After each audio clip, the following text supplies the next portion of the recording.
As you all know, the last couple of weeks we have highlighted Democrats' unprecedented effort to stop the president from filling his administration with highly qualified nominees. Today we have a special guest with us to provide some additional details on that front. Mark Short, our Director of Legislative Affairs, will come up now to make a statement and take a few questions. Then I'll be back up after he's done to take your questions on other news of the day. Thanks. Mark. Thanks, sir. Hey, good afternoon. Since I know many of you are interested in White House personnel issues, we want to take a few minutes to discuss the historic obstruction that we have faced by Senator Schumer and Senate Democrats in confirming our nominees to enable us to fill out our White House. The Senate obviously has the constitutional responsibility for advice and consent. So what that looks like in real life is the president selects a nominee. They then undergo an entire FBI background check. They work with the Office of Government Ethics to deconflict financial issues. And that's a process that takes a good amount of time, a good amount of resources. Only then, after cleared through an FBI background check and the Office of Government Ethics, is a nominee submitted to the United States Senate. When they get to the Senate, they go through several additional evaluations, including meetings with staff, meetings with the members on both sides of the aisle. The nominee then undergoes a hearing, and the committee then votes on the nominee to get out of that committee. At that point, the nominee moves to the Senate floor for full confirmation. Traditionally, the Senate routinely confirms an administration's nominees once out of committee. It is there to respect the will of the American people in the election for an administration to fill out its roles under a new president. Instead, what Senator Schumer has done is to require cloture votes to essentially slow down the process and to obstruct.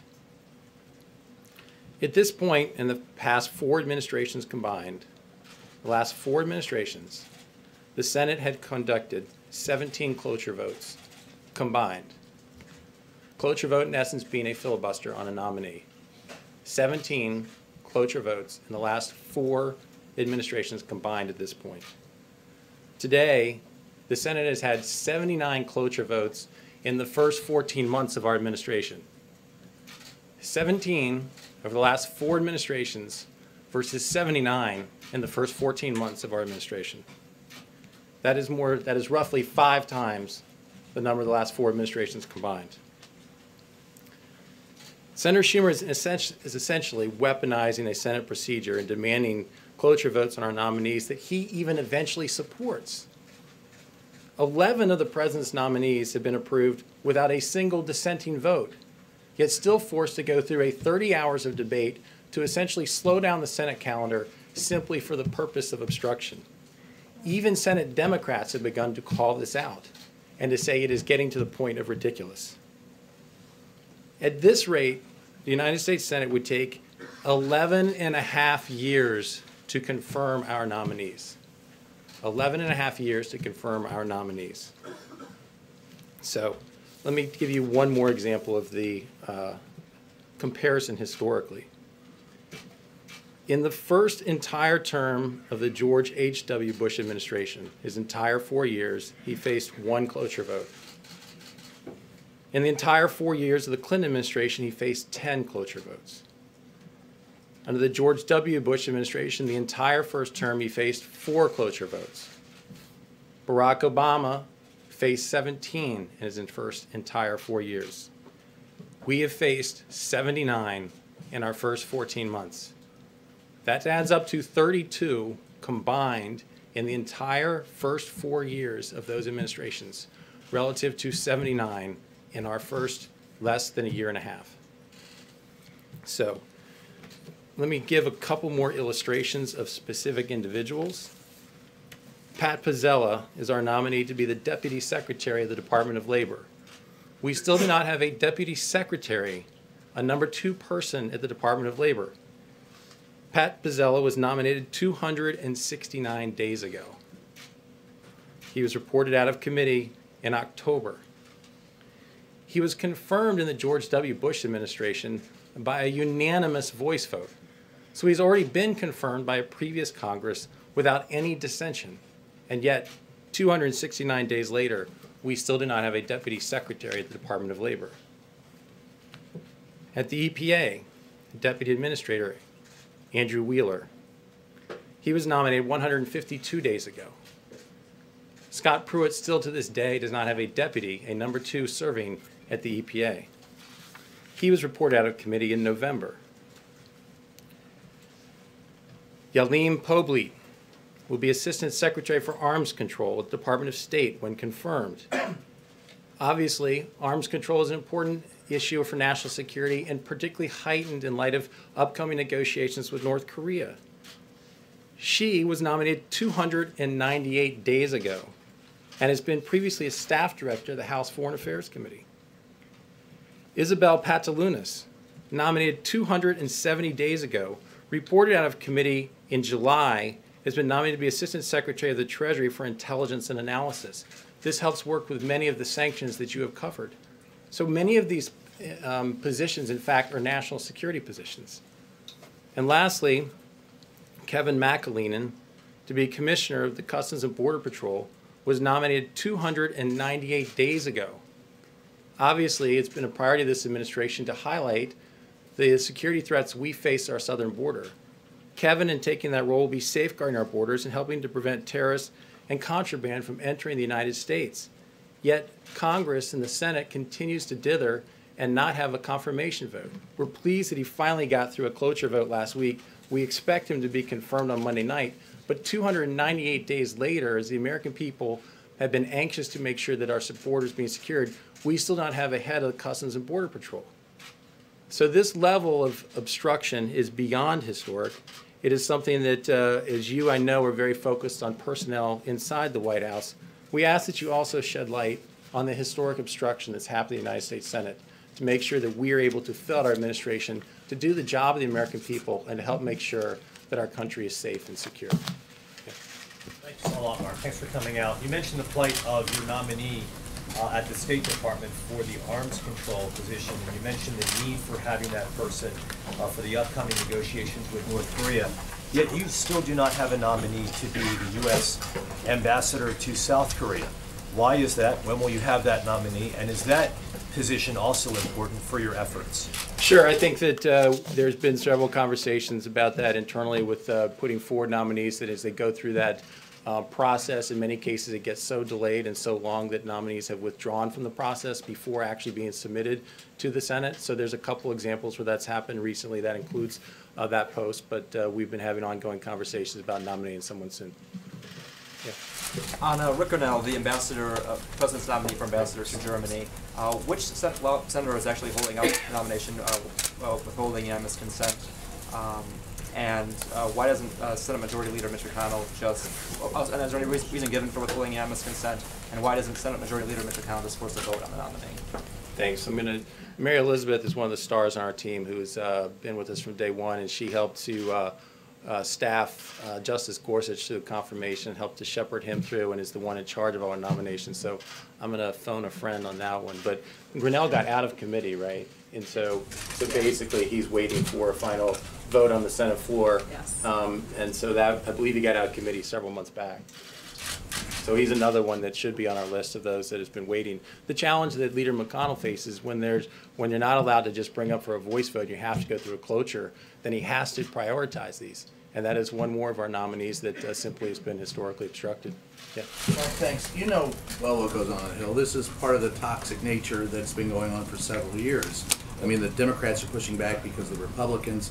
What are you doing to ease or water down that toxicity? What can you do? And secondly, explain to those who don't understand how it is that a minority party, when you control both the Congress, both the House and the Senate, how you're unable to get it through, because that is one of the big stumbling blocks for people to understand why you're complaining.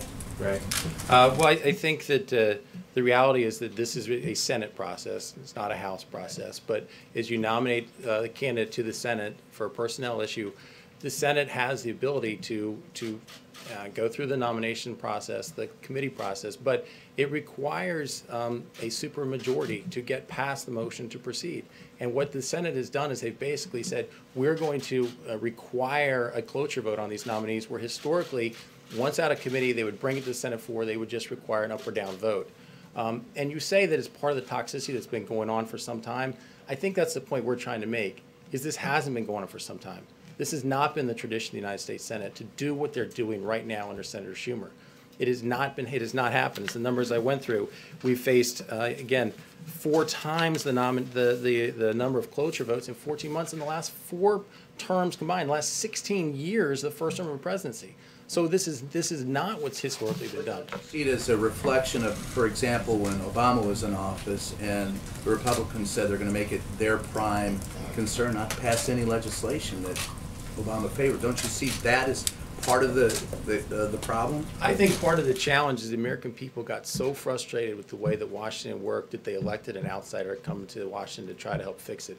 What we're trying to do is to shed light on the way that this town works and the way that currently the United States Senate is broken.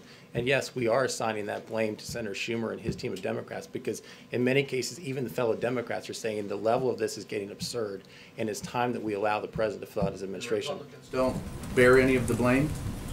I think the reality is the Republicans are moving forward for these votes. I do think as far as one of the solutions, this is going to be obviously an issue for the United States Senate, but I do think that that this will force pressure to continue to see more rules changes in the United States Senate. Mark, specifically, Mark, does the president still feel, do you feel that Rule 22 should be amended or eliminated to prevent what you're describing, which are national security ramifications? I mean, you have a number of positions that you are arguing are essential to the national security of the United States, and you say that this is something that Democrats are obstructing to. Republicans have 51 votes. What should happen? I think that the United States Senate is going to continue to have internal conversations about potential rule changes, and I think it's a very fair question. I want to be very respectful of having a White House determine what the United States Senate rules should be, but I think by continuing to highlight it and recognize the level of obstruction, I think it continues to put more pressure on the Senate to address this internally. Are you concerned, by the way? Well, I was just going to ask if you're concerned that this obstruction will carry over to the nominee for Secretary of State and the nominee for the CIA director. Thanks. I think that obviously the current director of the CIA is somebody who is incredibly qualified. As people know, he was graduated top of his class at West Point, graduated top of his class at Harvard Law School. I think has done a phenomenal job as director of the CIA.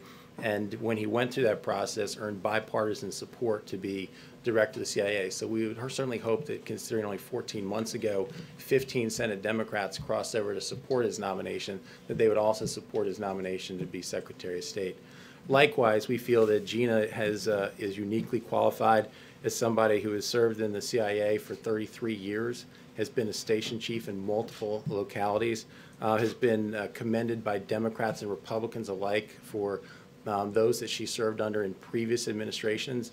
I think that she has incredible qualities. We're very excited about her nomination. We're excited that she would be the first female director of the CIA, and we would expect a quick hearing and moving forward with the vote because these are very critical national security positions. Mark, has the president had any personal conversations with Senator Schumer about this obstruction, in your words, specifically, as he's been having conversations about infrastructure and other matters? Has he had Senate Democrats over here? And why haven't we heard more from him talking about this? And also, do you believe that, just given the backlog here, how many more confirmation hearings can this Senate withstand as it leads to other potential personnel announcements that we may or may not be seeing in the coming days here? I think you're going to, I think the president has been vocal about this. I think that perhaps I'm a warm-up act for him making a larger foray into this to make his case to the American people that the obstruction has gotten ridiculous. And yes, he's also spoken to Senator Schumer about his frustration with it. Is there the possibility that the president could offer something, make a deal where not everyone gets what they want, but has he offered anything to Senator Schumer in exchange for helping get some of these nominations through? I guess it's hard for me to understand what it is that we should be offering when the American people elect a president, elect a new administration to come in, and the expectation is they should be able to fill out their administration. The Senate has an advise and consent role, but why should we be offering making a deal on something that should be the normal process of the United States Senate? For us, that would be kind of hard to understand. I mean, in his conversations on DACA, has there been any any suggestion, we would make some concessions on DACA if you help get some of our nominations through? I think on DACA, the president's been very clear that he wants to make a deal. I think he put forward a very rational proposal, one that even provided a pathway to citizenship for 1.8 million people. I think we're frustrated that so far Democrats don't seem to actually want to come to the table. They want to politicize the issue. We stand ready to make a deal on that. But again, I reject the notion that this is something that should be offered for them just doing their job. They should just do the job for the American people. It shouldn't be something we have to barter in order for them to just do what they're supposed to do. On DACA, is there room for a smaller deal? Are you working a smaller deal now? One that doesn't have all 4 pillars, but that might be part of the omnibus? As I said, the president has been very open to continue negotiations on this. He's anxious to get a deal. He believes that it's important to secure our border, but he also believes passionately that these are people who have been in our country working productively, and in order to get a DACA permit have been obeying the law. So he wants to protect them. We're anxious to find a way to get a deal. That's a yes. Please. Thanks. Just to be clear, Mark, do the challenges of getting personnel cleared through the U.S. Congress prevent the president from changing the makeup of his cabinet right now if he wanted to? No, I think I believe that the president always has the ability to make the changes that he wants, and I don't think that when he's ready to make a change, he'll do that. I'm not sure that he's worried about what that process is, but again, I think our challenge is our requirement is to put forward quality people, and if you look at Gina and Director Pompeo, they're incredibly qualified. We think they'll make enormous contributions to the administration and for the American people, and so we certainly hope the United States Senate will confirm them quickly. One follow-on. Thanks for coming.